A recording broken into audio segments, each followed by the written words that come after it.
रेहाना और रवि की शादी के बाद रवि के पास कुछ नहीं था। रेहाना, तुमने मुझसे शादी करके एहसान किया है। मुझसे ज्यादा तो तुम कमाती हो। अरे तो क्या हुआ, एक दिन आएगा रवि कि तुम खूब पैसा कमाओगे। मुझे तुम पर पूरा विश्वास है। रवि और रेहाना खुद को स्टैंड करने के लिए पूरी मेहनत करते। रेहाना, मैं नौकरी नहीं करना चाहता हूँ। तो कोई बात नहीं, मैं नौकरी करके घर चलाती हूँ, तुम बिजनेस सेट करने की कोशिश करो।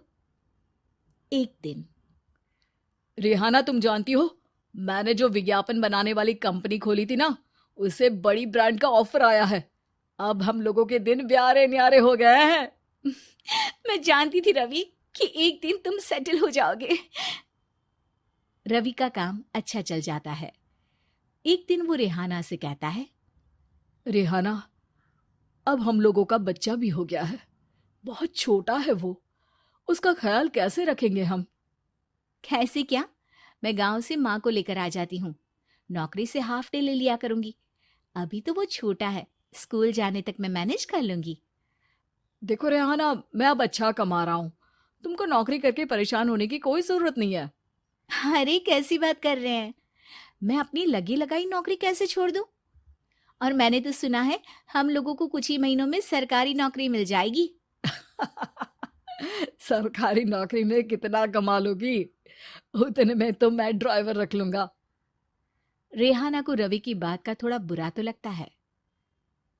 कम से कम मेरी नौकरी की इतनी बेइज्जती मत करो। भूल गए, इसी नौकरी के बदौलत तुमने अपना बिजनेस खड़ा किया है। अरे वो तो मैं किसी के भरोसे भी कर लेता। देखो, अपने बच्चे को संभालो, घर का काम करो। अब बाहर जाती तुम अच्छी नहीं लगती हो।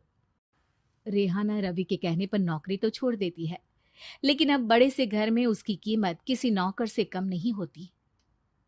एक दिन रवि का दोस्त आता है। भाभी, हम लोग तो आपको तब से जानते हैं जब से आप लोग शादी होकर इस शहर में आए थे। आपकी बदौलत ही सारा बिजनेस खड़ा हुआ है। ये किस्मत तो आप ही की है भाभी। हाँ हाँ भाई, हमारी मेहनत तो कुछ है ही नहीं। अरे होगी, लेकिन भाभी की किस्मत के आगे कुछ नहीं। दोस्त वहां से चला जाता है, लेकिन रवि का गुस्सा सातवें आसमान में होता है। देखा कैसे बोल रहा था? अरे बिल्कुल अच्छा आदमी नहीं है ये। कैसी बात कर रहे हैं आप? प्रशांत भैया तो बहुत अच्छे इंसान है रवि। कैसे उन्होंने हमारे मुश्किल वक्त में हमारा साथ दिया था। अरे था पैसा तो साथ दिया, नहीं तो कौन पूछता है? रवि का व्यवहार पैसा आते ही अलग हो गया। वो बंदे को बंदा नहीं समझता। घमंड से घिरे रवि ने तो एक दिन हद ही कर दी। रेहाना, मैं अब तुम्हारे साथ नहीं रह सकता हूँ। क्या क्या बकवास कर रहे हो रवि? क्या कहना चाहते हो?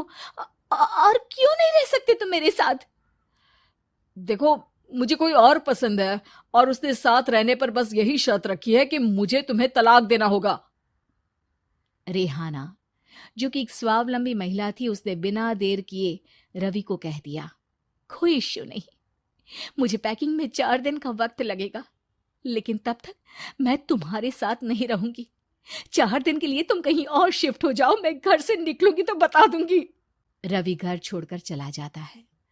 रेहाना को दुख होता है, वो रोती है, लेकिन व्यवहार से स्ट्रांग रेहाना को पति के वापस आने का और उसे सबक सिखाने का पूरा भरोसा था। फिर एक दिन, अरे शुशिका, कब शादी करोगी तुम मुझसे? यार मैंने तो सोचा था तुम शादी से पहले मुझे विदेश लेकर जाओगे, महंगी कार दिलाओगे। अरे सब दिला दूंगा, लेकिन पहले मुझसे शादी तो कर लो। हाँ हाँ, क्यों नहीं। मैं कुछ दिनों के लिए अपने मम्मी पापा के पास जा रही हूँ और लोगों से अपनी शादी की बात करूंगी। अरे शुशिका, कैसे रहूंगा मैं तुम्हारे बिना? अब तो शादी ही होने वाली है हम लोगों की। शुशिका रवि को छोड़कर चली जाती है। रवि घर आता है, जहां रेहाना को ना पाकर उसे सब अजीब लगता है। घर तो रेहाना के बिना कुछ नहीं है। बच्चे की याद भी आ रही है।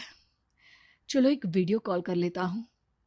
रवि रेहाना को वीडियो कॉल करता है, लेकिन रेहाना फोन नहीं उठाती। रात को सोते वक्त मन कर रहा है मुन्ने को गले लगा लूं। चलो कोई ना, शुशिका से शादी के बाद मेरे और भी बच्चे होंगे। अगले दिन रवि ऑफिस जाता है, जहां टीना खड़ी होती है। सर, आपने अपने नए ऐड के लिए मॉडल की रिक्वायरमेंट डाली थी ना, मैं उसी के लिए आई हूँ। रवि टीना को देखकर खुश हो जाता है। अब शादी हो गई है तुम्हारी? नहीं सर, बस अच्छा सा हैंडसम और अमीर लड़का देख रहे हैं मेरे मम्मी पापा। रवि के दिमाग से तो टीना को देखकर शुशिका का ख्याल भी खत्म हो जाता है। अरे यार, ये लड़की मिल जाए कितनी सुंदर है। शुशिका तो इसके आगे कुछ नहीं है। आ, अब क्या तुम्हें ऐसा नहीं लगता कि मुझसे मिलकर तुम्हारी ये खोज खत्म हो गई है?